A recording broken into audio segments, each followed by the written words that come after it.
Yo,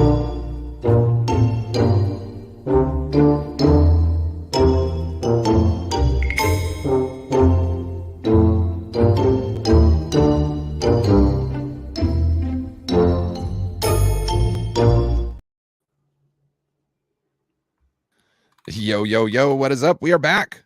No BS Ted in the house. What up, Ted? How are you doing? Good.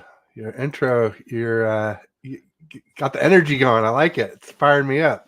I need a little bit of that. I got my coffee going here, but it hasn't quite kicked in yet. So you're doing better than the caffeine. Bro, I caffeine ain't a thing I do. I wake up in the morning, take a shower, I'm gone. I don't need to be woken up. Oh, Yeah, we got you're Danielle also a young Thompson. Too. I've been like this forever. I got ADHD. Like I got to smoke to come down to everybody else's level, or else I'm just bouncing. You know what I mean? So that's where we're at. We got Danielle Thompson in the house. She says, Ted, we're in the motherfucking Super Bowl. Aye. Exciting. Right? Thanks for being here, Danielle. Good to see you. Yeah, we are in the Super Bowl. It's like, I don't know if someone forgot to tell the NFL though. This whole situation with the practice field is irking me to no end. That they gave us the crappy practice field, and then we were saying, oh well, if the Chiefs alter their schedule a little bit, we could share with them, and the Chiefs were like, no. So hopefully they get that settled here. I mean, definitely need some practices, Wednesday, Thursday, and Friday, ideally. I mean, walk through Saturday. So I don't know. Essentially, I haven't been on the field, so I can't tell you what they can and can't do on there. All I know is that when you're on a slippery field, your muscles are sore after playing on that. So because you're kind of having to step and then flex to kind of make sure you're not sliding out farther than you're going, right? So when you extend, at some point you're even extending against your flexing, because you're trying to make sure you don't go too far. You're stepping very strong every time you do it and making sure that your balance is over, or your weight is over you when you step. So it could cause some fatigue / soreness. That's the real thing that I'm thinking could be an issue from this. But also, like, not that I'm saying it's sandy or anything like that, but when you kind of, your feet move a little bit, you also get extra strength and conditioning. That's why the Marines on the West Coast practice on the beaches, and the Marines on the East Coast have to use the hills, because they got to get that extra oomph for going up and down the hills, when the Marines on the West Coast can just run in sand, because it's so much, it's tougher. So I just don't like the fact that there's different conditions that we have to deal with that aren't going to be like what we're going to see in the game. I don't like that. And someone could get hurt. Yeah. Real quick, let's say hello to everybody in the house first. Hold on, where's my... Wait. Uh-oh. I was going to say one thing I know. One thing I know is that it's tough enough to defend Patrick Mahomes without being able to practice it. So that's one thing I know for sure. Why is that not working? Oh, Soundboard took a dump, folks. No, it's probably just how I hooked it up today. But anyway, I want to give a shout out to Danielle Thompson. Also, thank you, Don Dodson, for showing up. We got James Durnall in the house. What up, James? We got Jeremy Gaiman in the house. I'm sorry, I didn't want to slaughter your name, sir. Dietzel, probably, or Deitzel. I attempted to. Like a Diesel is similar. Yeah, see, I was going to... Jeremy Diesel. All right. Just joking. We got SG Sports Talk channel in the house. What up, Shardall? Shardall in the hizzy. What's up, Shardall? Yeah. Is there any other things you can think about other than injury, maybe soreness that could come from this, other than not being able to really like? We work so much in like, being so precise in like our run blocking schemes and whatnot. I just wonder if this is not helping us while we're trying to be precise and getting those down. You know what I mean? That's another thing I can think of. I don't know how, after last year's kerfuffle with the field, I don't know how the NFL's like, yeah, sure. You got Roger Goodell coming out saying, hey, this is perfectly up to our standards. And then we've got some rating that says that the field at best is at a 50 when all NFL fields are supposed to be between 70 and 80. I don't know how they score this or what this and that, but all of a sudden we're turf analysts. Who doesn't put a little thought into this and go, hey, make sure that all these places are going to be perfectly fine for these teams. If there's a rating and a score, why aren't we out there rating and scoring it a month, 2 months beforehand? Well, and why aren't we rating the ref, Bill Vinovich, who jammed us in Super Bowl 54, jammed us against the Ravens, jammed the Saints so that the Rams could go to the Super Bowl? Maybe they did put some thought into it, Ryan, and maybe they thought, hey, how can we screw the 49ers? And this is what they came up with. Well, now to be fair, okay, he's definitely made mistakes in the past. But the reason why you get to call the Super Bowl is because that year you're the best ref. Normally, that's how it's always been as far as I've known. Is there a new way that they're doing it now? Or are they just giving lotto tickets to people? Because I think it's still the same thing. The person who gets graded the highest is the team that is graded the highest is gets the game. It's just interesting that they got our last Super Bowl against the Chiefs, and now 4 years later, here we go again. Yeah. This is the other thing. All those mistakes could have been the reason why I'm guessing he was the top rated crew this year. Because you make all those big mistakes, you're still in the league, you're going to have to change some of those. I don't remember him making the same mistake twice, of like that time of magnitude. So I don't know. I'm not saying we're all clear. I don't think we should, whether it's Vinovich or not, you still can't let Patrick Mahomes be close enough to where a bullshit crybaby Kermit the Frog penalty can sway the outcome of the game, or multiple. You know what I mean? Like, we need to make sure we are multiple scores ahead with like no time left on the clock. We're not safe with a 2-score lead unless there's about 30 seconds left on the clock. Right? Am I wrong? I understand what you're saying for sure.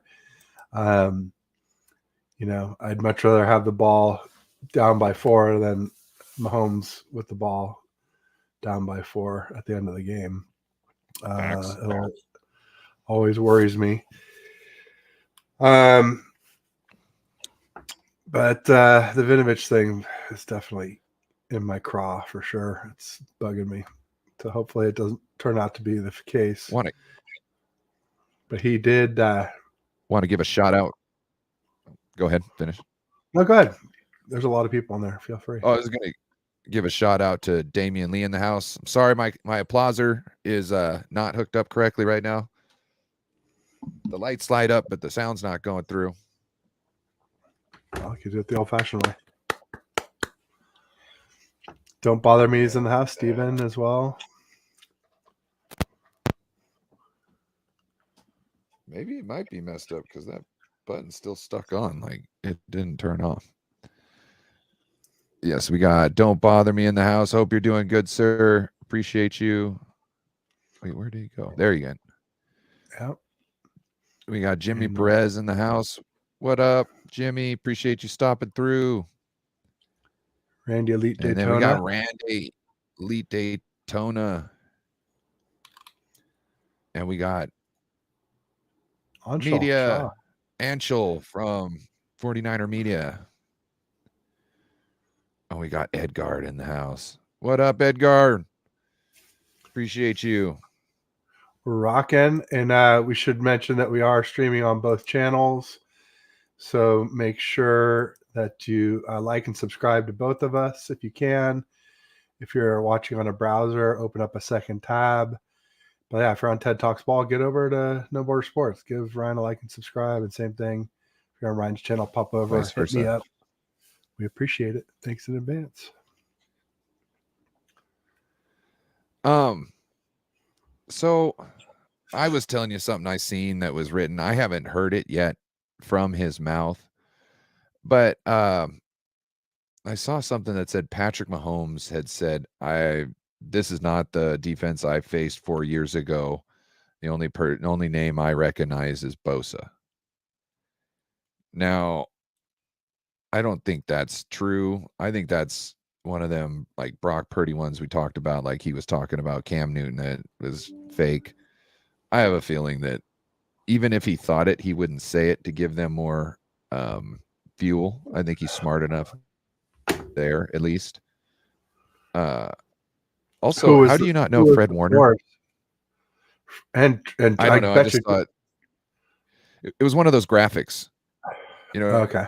What I mean? It was one of those graphics. And I thought, you don't know who Fred Warner is?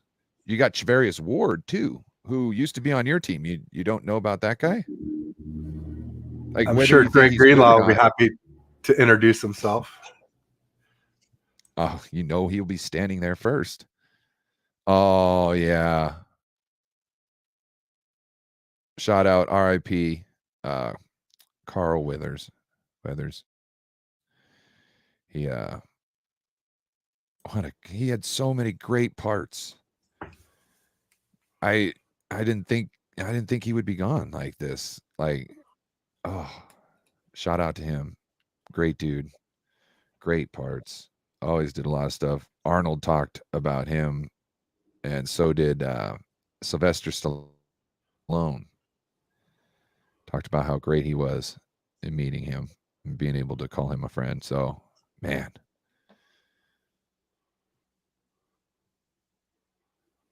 Yeah. You know what I'm talking about? R.I.P. to Carl Weathers. Really sad. I think Rocky 2 is one of the first sequels and one of the few that I liked better than the original. It was a hell of a movie. And he had so many other great parts as well, too. And he'll be missed, no doubt about it. COVID takes another one. Oh, really? I thought it was COVID. I'm not sure on that, honestly. But that was what I thought somebody said. So I don't want to pass bad info. So if anybody heard something else, please let us know.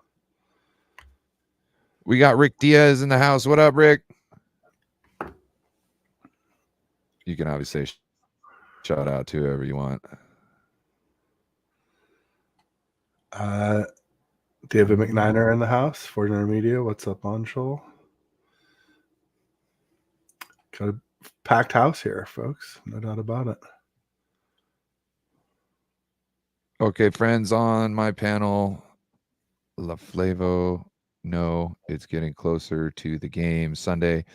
Now I'm going to be thinking of my faithful friends, but it's going to be a good game Sunday. We're going to have a big time. Yeah, it's going to be a crazy game. I don't expect to be sitting there the whole time feeling triumphant and feeling like we've got this. I think it's going to be down to the end, and hopefully we're the ones standing when the dust settles.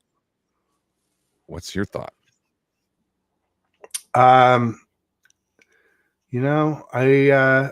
we're favored by 2, and I think there's good reason for that. I think we're the better team. I think they have the better quarterback. But, Mahomes is lacking with weapons. I've kind of been saying that I think Marquez Valdes-Scantling might be the X factor. He is fast, he gets open, and he dropped a lot of balls most of his career, most of this season. However, against the Bills and against the Ravens, he managed to hold on, and both of those catches kind of salted those games away. So for me, I think he might be the X factor in this game if it's close enough. But if we can run the ball as well as, it looks like on paper, their run defense does not look very good. It might not be that close. But, I would just caution anybody thinking that Spagnuolo defense would ever roll over without much of a fight, especially when they're arguably, on the same level as our defense. Not maybe exactly, but they're both comparable. They're both top 5 defenses, maybe top 3 almost. People are trying to. Do you think the defense in 2019 was better than the Chiefs' defense this year? Our Which defense in defense 2019? do you think is best? No, Chiefs. Oh, do you think the Chiefs' defense was better in 19? The weird thing about that defense is they got better towards the end of the year. So, statistically, they were 12th. They were definitely better than that. But I don't think that they were top 5. So, no, I don't think so. I mean, they had Chris Jones. And did they have Frank Clark back then? I don't think they did. Yeah, I guess they did. I think they did. Dee Ford, yeah, Frank Clark and Dee Ford went together. I think they had a Frank better Clark, defensive they had Chris line. Jones. Maybe a better D line. But that was about it. And then they didn't have much for linebackers. And they had Tyrann Mathieu. And obviously they had Mooney Ward as a corner who, is pretty comparable to Snead this year. I think Snead might get a little bit of a nod, but they're pretty comparable. No, I think this year's Kansas City Chiefs defense is much better than 2019's. Not only just statistically, but just how they're playing. I mean, they've only allowed 3 points in 3 points total in 3 fourth quarters of their playoff games. So 0-0 and 3. So their defense you is can legit. lose a game long before that. Yeah, no, that's true. Hey, and I'm not saying they'll do that against us. That wasn't against, we're arguably the best defense, or maybe the Dolphins are. But to give them some credit, though, it's not like in those quarters the Kansas City Chiefs were moving the ball a lot. So they were out there a lot in those games. So that is something to actually kind of bark about. But still, I don't know. I think our big thing is, can we stop Pacheco? I feel he's the crux in this whole matchup, because if they can get the yards they need in the run game, they can pass whenever they want. And that's not good. And vice versa. If we can run, we can pass whenever and to whoever we want. So I think Pacheco's the real big thing. I know CMC's going to come up. I know he's going to show up. Only injury could take him out of the game. He's going to get his yards, whether it's on the ground or through the air. It doesn't matter. You know what I mean? He's in the run game, whether you're doing just a little drop-off pass in the flats and everybody else is running to the end zone, and he gets to just make a guy miss and, go down the field with blockers. That's another part of the run game. It doesn't matter that you send it off with a pass first. It's just another way to give him the ball. Yeah, the thing about Pacheco is, the Chiefs' offensive line is probably better than ours, but I don't know if it's better than the Packers, and I'm pretty damn sure it's not better than the Lions. But, Love and Goff don't put the fear into you the way Mahomes does. So Mahomes causes a second safety to stay back out of the box to keep him from going deep. And his ability to run makes somebody left in the box spy him, which basically takes 2 sets of eyes off of their weapons in the box. And so that's running, that's short passes, and Mahomes has been doing a really good job of being a game manager. Oddly enough, the one thing that everybody accuses Brock Purdy of, Mahomes is the one who's been maybe the biggest game manager of anyone this season, because that's what defenses are forcing him to do. And he's like, fine, if you want to force me to do it, I'll do it. And he's doing a great job there. They have a ton of yak, which is normally our stat. And yeah, it'll be tough to stop Pacheco. It'll be tough to stop CMC as well. I think you're right on with that. I almost think we should just break out JP Mason. Ain't nobody seen him all year long, right? Nobody knows his tendencies. Nobody does this. He'll smack you in the face and keep going for yards. Just put in, not saying let's give up on CMC. I'm just saying let's make sure we got some Jordan Mason time in this Super Bowl. I know it's not going to happen. I have a feeling it will never happen, but think about it. He's got 6 yards average per carry, pretty much. It might be 5 now, but every game he's ever gotten more than 5 snaps in, he's gotten a 6-yard average. It's nasty. Yeah, use all 3 running backs. He's a big boy too. He's not like Mitchell and CMC who are like 215 soaking wet. He's like 225, 230, 235 even. He's a much bigger back. So it would be a good change of pace and tough for, defenses to bring a big guy like that down compared to the other two. Not just that, but like his change of pace, you got to be all quick and nimble to try and catch CMC. And then this other guy just wants to come straight downhill at you and hit you. Like you got to go from bracing for the hit to trying to be nimble on the next play or the next drive. Like I think it brings a different dynamic to this offense when you can switch up things with a different type of back, and especially when you've got them both in the backfield so they don't know which one to prepare for until the handoff, or until they see the ball in their hand, I should say, because sometimes you're not even going to see the handoff. All you're doing is looking for the angle to see if he's got the ball in his hands. So I really like that idea. I know we did that with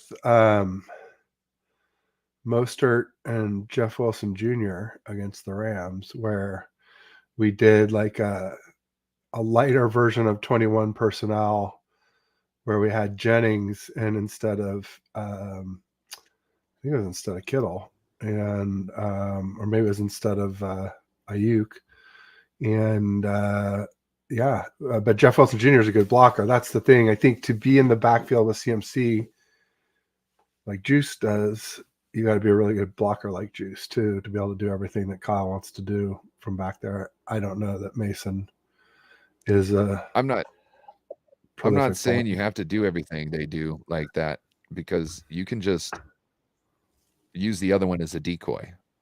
You can motion Kittle around to be a fullback. Kyle can get it done. He's got enough personnel to do whatever he wants.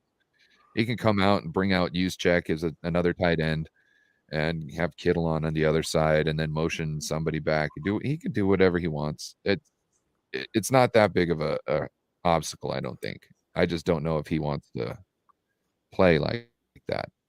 The two-headed monster is something that would be nasty in this offense, because you got to account for both of them. And when they're both going different directions, like if you've got to sit there and make sure that Jordan Mason doesn't have the ball coming up the gut on you, and the moment you see that, you realize he doesn't, and you see Christian McCaffrey getting the pitch, and he's already way outside of you, knowing you're not going to be able to get to the edge or to the line of scrimmage in time to head him off, you're immediately going to have to start running back upfield, catch him that way, hopefully.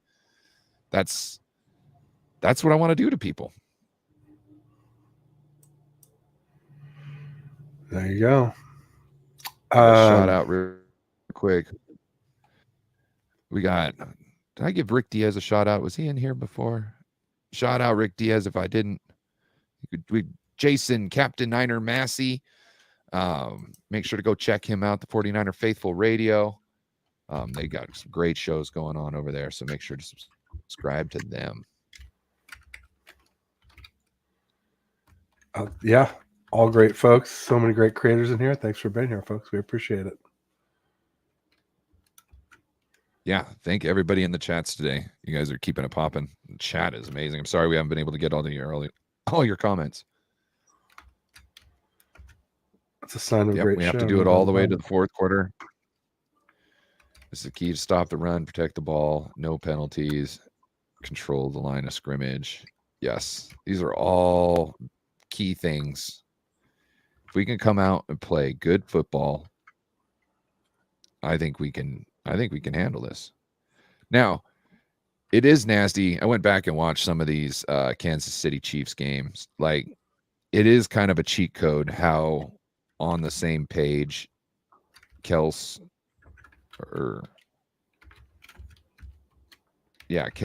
and Mahomes are. Sorry, I had to think back to that interview when they were talking about how to say their name. Their dad decided to change their name back, I guess, because he just never wanted to change any or correct anybody on the pronunciation. So he just told his whole family the wrong pronunciation of the name the whole time. What? Like, come on, guys. Hey, I've heard crazier things, no doubt about it. I will say that every Chiefs content creator that I've had on calls him Kelsey. So there's that. That's how it was forever. He was drafted under that name. You know what I mean? Like, up until about 2 years ago, Travis himself didn't know there was any difference in his name. You know what I'm saying? Up until maybe a year ago. You see what I'm saying? Like, I think it was last year he started saying, "My name is Kels." And that was like, okay. You know, it's an interesting talking point at the very least. So, and tidbit of knowledge. And so I always say go for it if you got something that's interesting to share. So thanks. My last name, the pronunciation was changed going over the border. Belial, Belial. Francais. Oh, Belial. Yep. Now it's Belial. Anglicized. They're like, nope, we don't pronounce it that way. So, which that's understandable. Other than, you know, somebody saying, well, I just never corrected them. They were like, no, your new name is this. Like, don't try that fancy shit. It's somewhere else. It's not gonna fly around here. Take that back to the continent or Montreal, wherever. Yeah, it was somewhere. I don't know. There's a new comedian that kind of came out. His name is Aaron Belial. It's Arhen, and he's mute, so he can't speak, and he's doing talk to text comedy or text to talk comedy, and he's a funny guy, and he's from Massachusetts. That's where my grandpa's family's from. So I'm like, oh, he's one of us. There's a whole bunch of us up there. I've gone back to Massachusetts once to meet the family when I was real young. Don't remember anything. I know there's a picture of me standing in some really warm clothing in some snow out in the front yard. You know those 1980s pictures, you know, where it's kind of orange and reddish, you know, film. Yeah. Yep. Some kind of puffy jacket. Had some ugly ass mittens on, but at least you got them. There you go. Nasty powder pants. Love it. Anything else other than we've talked about refs? We've talked about, I guess, our keys to victory and our keys to stopping the Chiefs. Kind of, we could elaborate on that a little bit more if you want. But what else? I don't. Oh, there's so much like bullshit going around that really nothing of substance is really worth. Nothing substance to talk about than just cheeky things like CMC being the snow leopard. Anybody hear about that? Hufanga asked CMC. He said, "Well, Trent Williams is a silverback gorilla. So what animal are you? And CMC says, well, I'm a snow leopard. I'm white. They're white. They got blue eyes. They're kind of quick. He said they're elusive. They're tough, and I thought that was awesome. He wasn't like, I'm a T-Rex or, something like, I guess that is a higher off predator, but no one thinks about that. And it seemed like he had put time and thought into that. It's a spirit animal. Spirit animal, yeah. For his Vision Quest. No, snow leopards are super elusive. I was saying backstage that for a long time they had never been caught on film, and I think the first time they were caught, it wasn't even by a human. It was by like a robo, motion capture camera that was unmanned. Trail cam. Yeah, up in the, like, very high altitudes, and the Annapurna is like kind of where Everest is. I think that's where a lot of snow leopards reside. So very high altitude, very like you said, elusive. They don't like people. Don't blame them. So what are you gonna do? I think it's a good one, and they're definitely super nimble and fast. Like they like hunt goats on like cliffs. So amazingly agile and super skilled predators in like the gnarliest of conditions.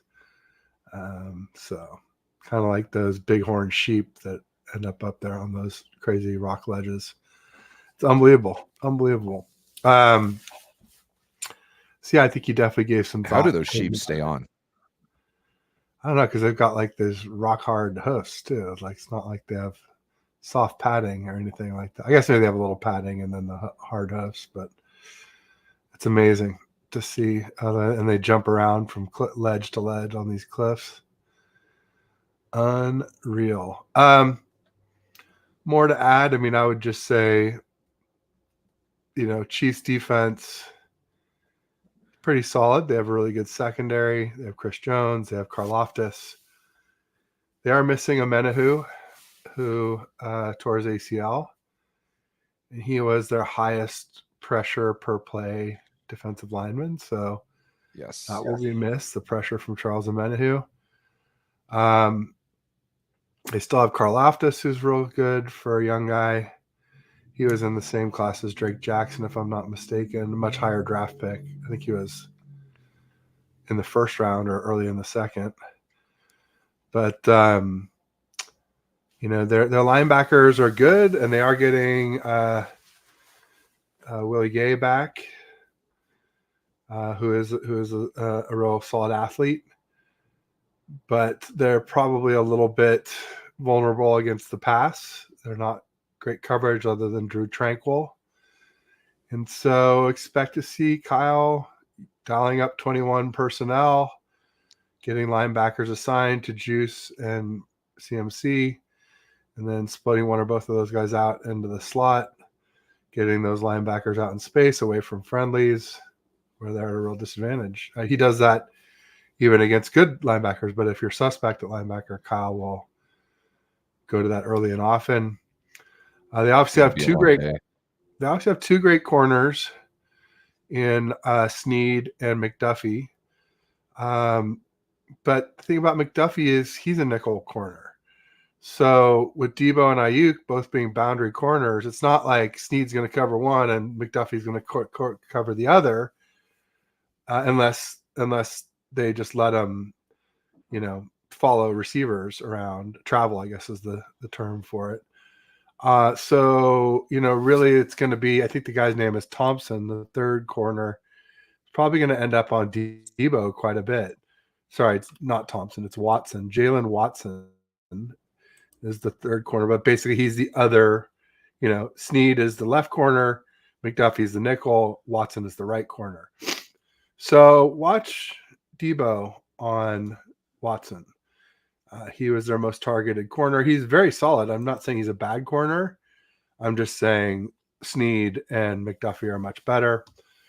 And then it's interesting, we talk about all the memes and so many BS memes out there, but I did see one today that I thought was pretty good. And, went through and it rated position by position. And, as you can imagine, it said quarterback, Chiefs. Hey, wow, this is earth shaking, right? Like, yeah, no, we all know Mahomes is better than Purdy. As good as Purdy is, Yeah. Most sane people would give that up. Yeah. But now, of course, I don't think I saved But it. I do think there's things that Purdy is way better at than Mahomes. But I think overall, as a package, I think Mahomes is a better quarterback. Yeah. But like Purdy with those throws, layered throws over the middle, catching people on the run, I think he's way better than Mahomes at. Not to say Mahomes can't do it. I'm just saying the consistency with how he does it is the best in the league for one of the toughest throws to make. I would say. mean, in Kyle's system with our weapons, yeah. I mean, Purdy last year he was like 80%, 10 to 19 yards, something ridiculous. Pretty sure this year he's even higher than that, at least part of the season. So, and I'm pretty sure he led the league again this year in that. So, I mean, like last year when he had 80%, it was like the next highest was like 73, and that was Jimmy G in the same system. But, ultimately, Purdy has also improved his deep throws this year. He's also improved his long scrambling ability this year. So there's been a market improvement by Brock Purdy, no doubt. I just think if you put Patrick Mahomes on our offense, I mean, man, I just think you just dog walk everybody, even the best defenses, and even without a defense as good as ours, I think you would just walk away from everyone. So running back, I mean, it's probably practically as obvious as quarterback, right? I mean, CMC, of course.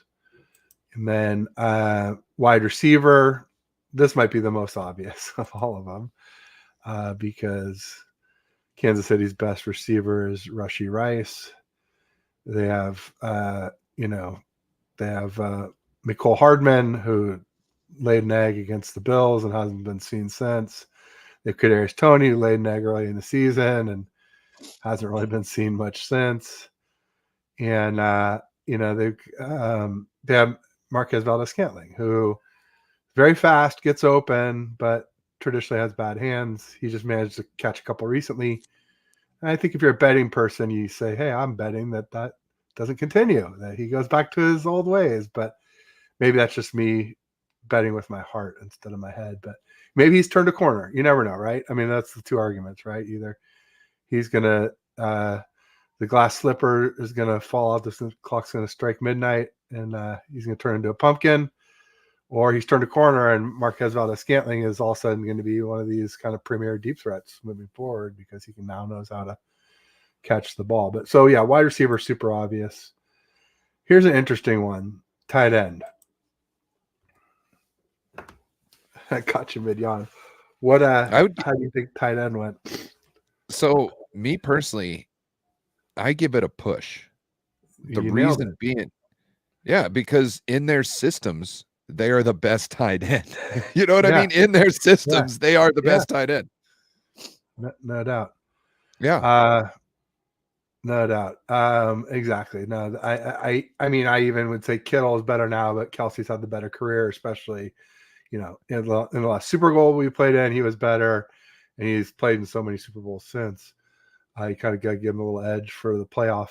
Travis version. knows how to do some of the receiving stuff so naturally at this point that it's uncomparable to Kittle. Kittle's kind of rough on some things. Not to say that he's bad or trash. I'm just saying, like, the level in which Travis Kelce does some of these moves, they're not comparable. It's kind of like I was, saying that, Brock can make these throws that I don't think Mahomes can make on a consistent basis. You know what I mean? Like, it's just a different thing. Like, him knowing exactly where the ball's coming and seamlessly in the last seconds turning that way and then coming down with it. And it's a tricky catch. Those are things, George doesn't always come down with the ball. He catches it with his chest sometimes. But when it comes down to it, they're the best tight end for their system. So They both deserve to win that category because they're both going to be as dominant against the other defense as each other are. No, that's what they had. They had it as a tie. So there you go. Like I said, I think, Kelsey maybe, better career. I think Kittle had the better season. And, with his blocking and yak, I think I'd take Kittle now, especially if you can imagine Kittle on the Chiefs. But anyway, I've beat that one to death a million times.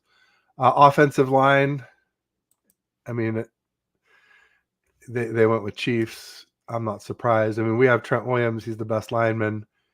But the rest of our line is a little bit sus, whereas like they have Creed Humphrey, they have Trey Smith, Tooney. They said there's like an outside chance that he could play.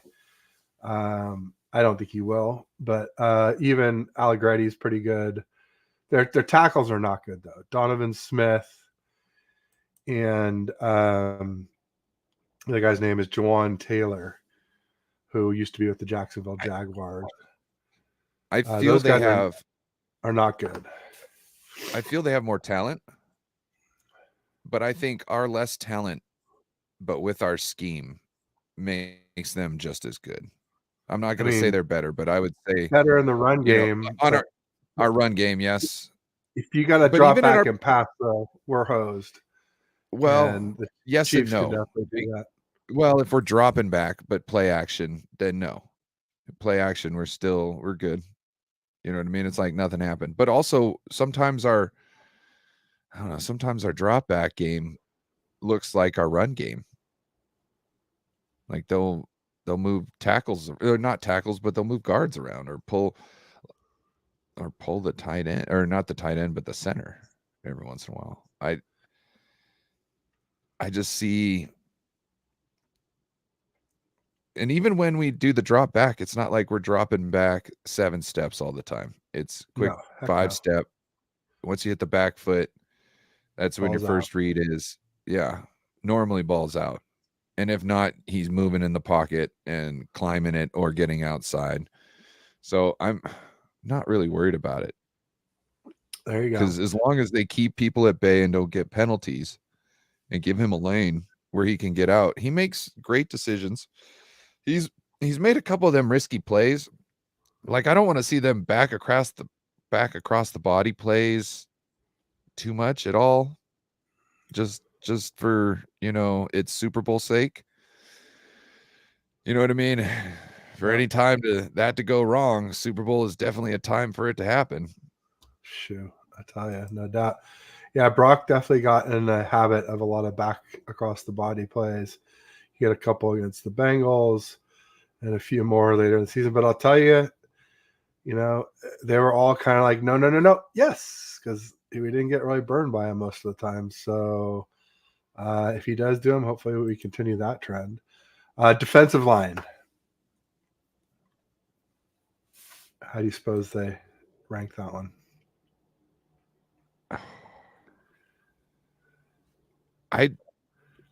I'm guessing they gave it to the Chiefs. Nope, Niners. Huh. And they, by the way, I didn't ever say it was PFF, which, I'm not a huge PFF guy, but they're better than some of these memes that are out there that I think are from highly questionable sources. It'd be nice if there was like some other competition in the realm of PFF. You know what I mean? Like at least two other type things. So we could average the scores out and get a better understanding consensus of what those pool of people think, You know what I mean? We could average all the scores together and then figure out what it'd probably be closer. Well, let's start NBST. It'll have 4 letters, but okay. NBST analytics. There we go. I'm down. Here first. We're going to start it in the off season. I've already been PFF down. Screw Chris Collinsworth. Can't stand that guy. So yeah, they did pick the Niners, and I could see that, because you got Bosa and Chris Jones are kind of a wash. I think Armstead is as good as Karlaftis, and then you got Hargrave, you got Chase Young. I mean, there's really not much else on it. Like Kinlaw's actually been playing pretty well. So I think we have better starters just slightly, and I think we have better depth too than the Chiefs D line. Kinlaw has been playing great for Kinlaw. The next one is about as obvious as wide receiver. No, not quite. Our wide receiver is the most obvious. So the next one's second most obvious after wide receiver, which is linebacker. Yeah, that's us all day. That's us all day. Fred and Dre are going to make Patrick regret saying that if he really did, which we don't think he did say. I don't think he did. I don't think he's personally, I don't think he's dumb enough. I think I said this backstage. I don't think he's dumb enough to say that shit out loud, even if he thought it. You know what I mean? I wouldn't be wanting to give anybody that fuel, not 10 of those players. You know what I mean? Like 10 of those players, and everybody that comes in there is gonna be like, oh yeah, you don't know my name? Oh, I'm gonna have to introduce myself. How about I tattoo it on your chest? Yeah. Or I pick it out of the air on you, homie, and take it back. And then one of my homies introduces himself to you while he's blocking your ass. That's right. So just don't get the penalty. Don't get the penalty. Plaster him legally. All right. Next, cornerback.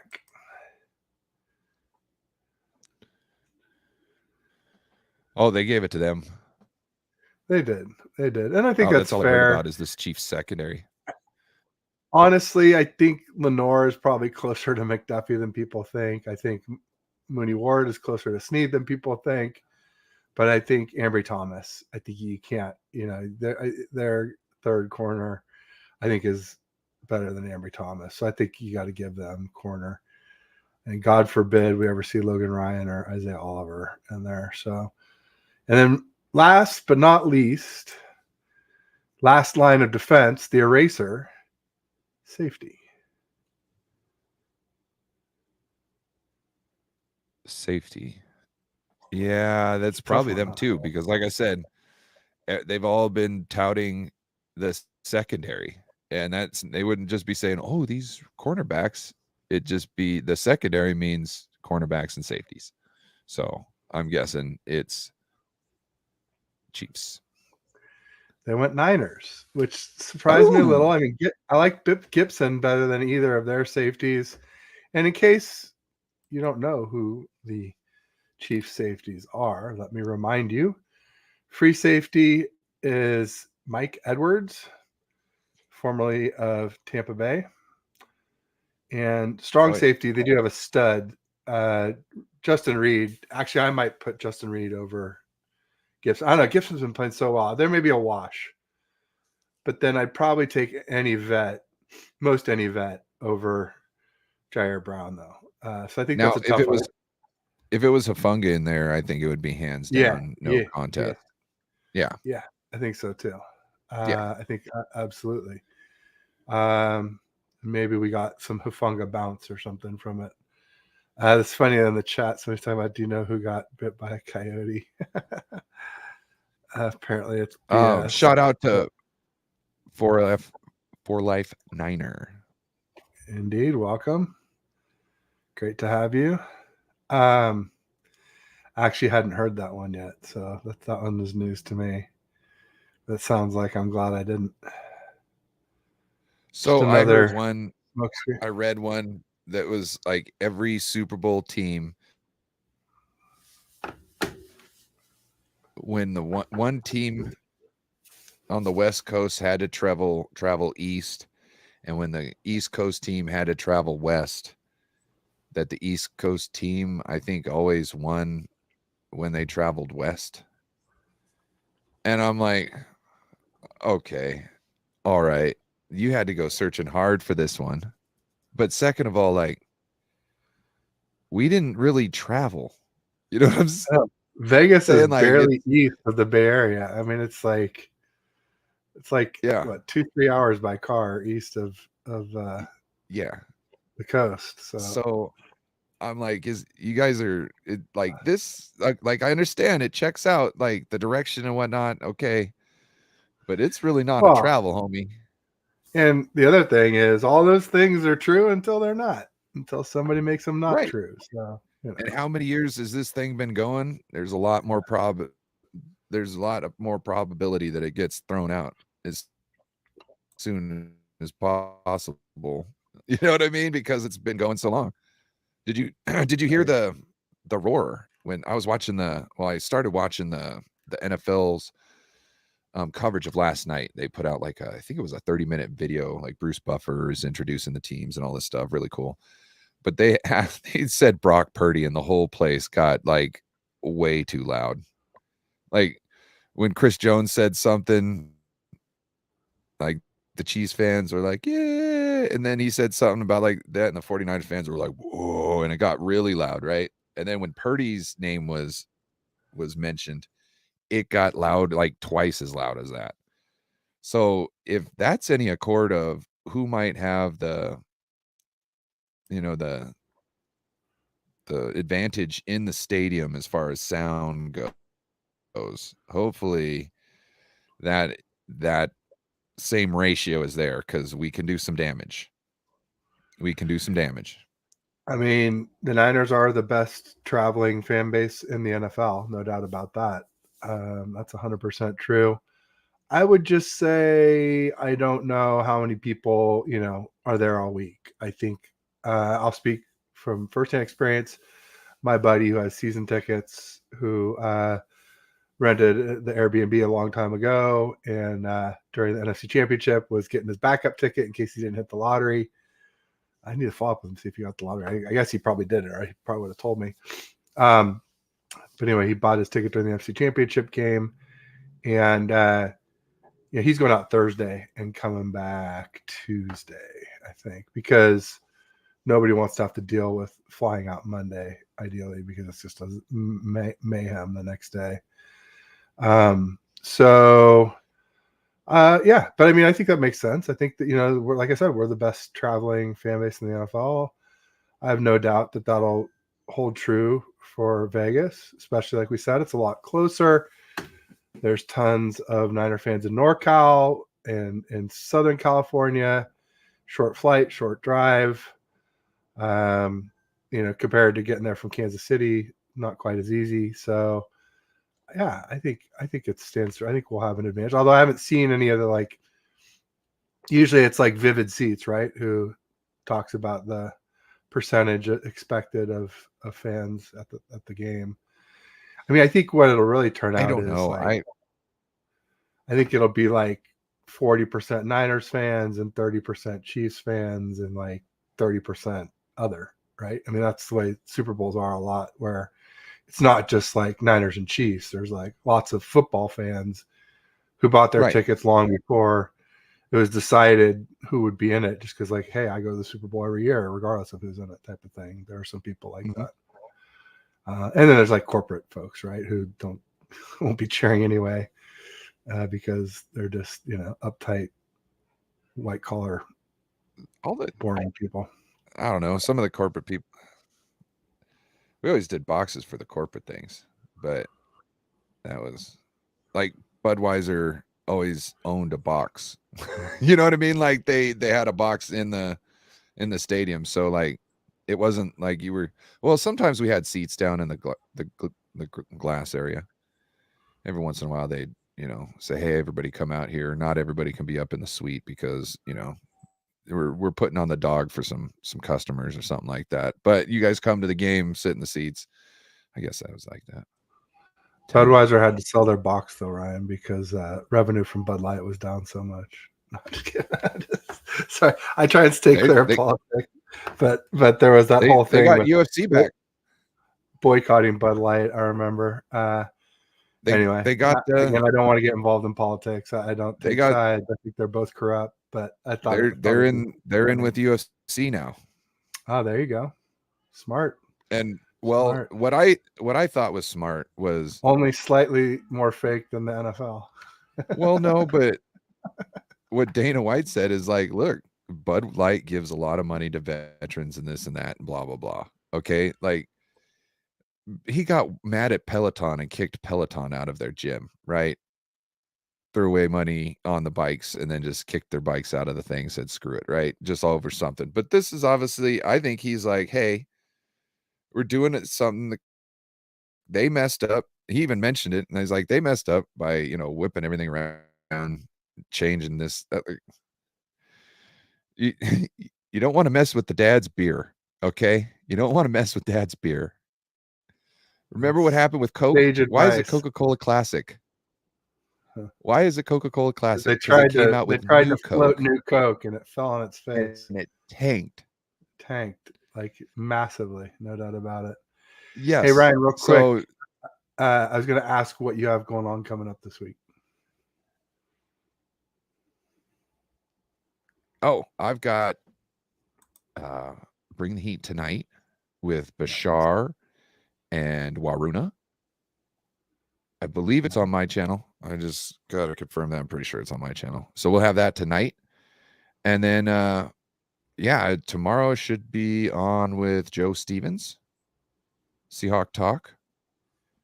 Probably should do something, talk about the Super Bowl. And then, oh, most definitely. And then that might be it until I stream the Super Bowl. So you guys can come check me out live on the Super Bowl on No Border Sports. Nice. Pop in. Let me know what you're feeling, what you're thinking during the game.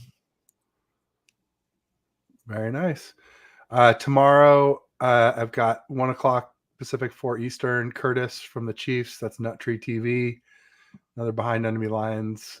Should be a good one. He and I have gone back and forth on the timeline for years. He also does a lot of spaces on Twitter and X. Obviously, Aaron, First and Ted, 3:30 Pacific, 6:30 Eastern tomorrow. Thursday morning, I got one that I'm real happy about. Joe Valerio of the Chiefs, former Chiefs offensive tackle.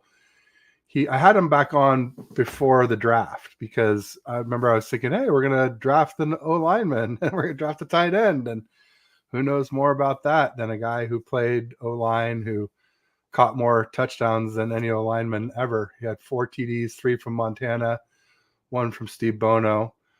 And anyway, he'll be on, Joe Valerio will be on Thursday morning, 9 a.m. Pacific, noon Eastern. So that should be a good one. I think I got Mike from the Man Cave for Faithful Dogs at Thursday at 2, 5 Eastern. And then I'm working on a Chiefs content creator for Friday at 1 p.m. And obviously Bash at 3 p.m. on Friday, Balling with Bash and Ted. So busy week, but wanted to get as much content out as I could before the Super Bowl, including, I think this will be like my 6th or 7th Chiefs content creator. So I've been busy. Hopefully that'll help my article. It usually seems to give me a good tap on the pulse, or finger on the pulse, I should say, of what Chiefs fans are thinking. As long as they're realistic and not like homers or haters, should help a lot. So fingers crossed. And I want to give a shout out to Swan Bro Sports. I believe they sub to Ted's channel here. Want to say thank you for that. Also, please subscribe to my channel. And yes, if you guys, everybody on hit Ted Talk Call, get over to No Border Sports. If you're on No Borders, get over to me, like me, subscribe me. That's Open right. up. Well, no point in the second tab now, but next time, watch with 2 tabs. Watch us both. Just got to mute one. Just got to mute one, or it does get a little confusing. Yeah. Make sure to go find Swan Bros Sports after we end and give them a sub. I know I will. Swain Bro. Swain Bro. My bad. Swan. Swain. Swain. Hey. Shout out. I'm not getting my sub now. He's not gonna. They're not gonna sub. Screw you, Ryan. Yeah, no, it's Swain. That was in good faith. That wasn't meant to be mean. Hey, also, Ryan, last week, did we do predictions? I don't think so. I'm kind of scared. I think we punted to this week. And I've been all over the show. I started out. Well, I'll wait till it's my turn. Why don't you go first? Oh. No, you're the guest. I'll go first. Though. Okay, so I started out 24-21. Then I'm like, no, it's going to be low scoring. And 24 means we got to have a Moody field goal. I'm like, F that. I'm like 21-17. Then I was talking to a Chiefs guy, and he's like, no, it's going to be high scoring, 1st to 30. Somebody said it in the chat today. I think it was maybe James Durnall today, said 1st to 30. And that was said in the earlier stream with the Chiefs Behind Enemy Lines guy. So now, after all that, I'm at 28-24 Niners. still don't think either team will cross 30, but definitely first team to 30 wins. If one team does happen to make it. I'm going 35. Love it. Oh, 35.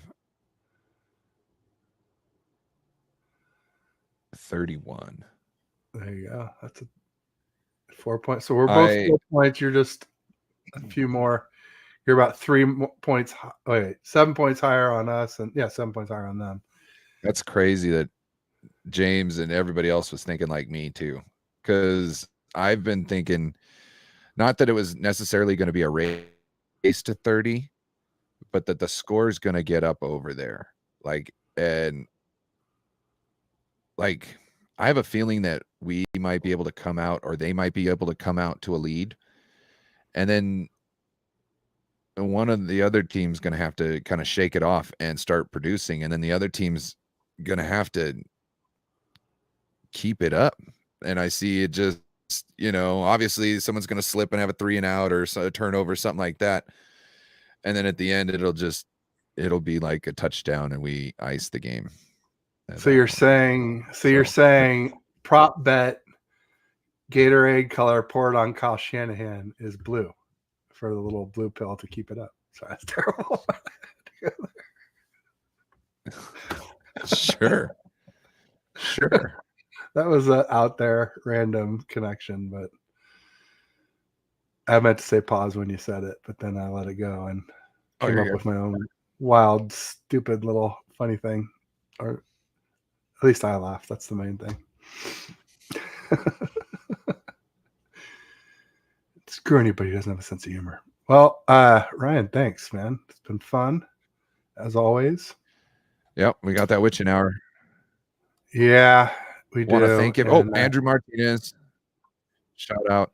Thank you for popping in. Appreciate you. Ted, are you going to Vegas? No, he's going to stay as happy as at home.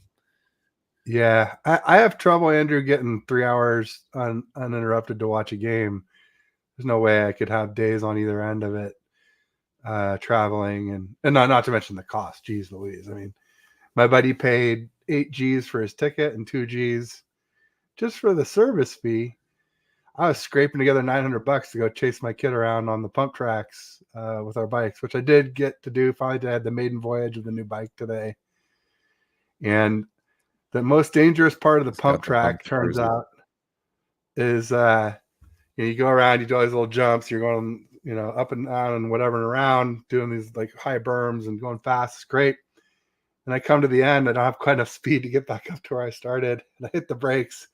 I fell kind of over backwards on my side, and I jammed my elbow. My knee is even worse. So I'm gonna be a very sore boy tomorrow. I was already sore where I fell, but also it's a lot of work in these little pump tracks, man. Like I did a lap and I was winded, and I tried doing 2. I swear to God, I almost, fell over. I almost dropped, not dead, but passed out. I think I'll get in shape pretty quickly doing this with my little son. So I think have you ever tried the high-powered go-karts? The high-powered go-karts? Oh yeah, those are a lot of fun. K1 or whatever.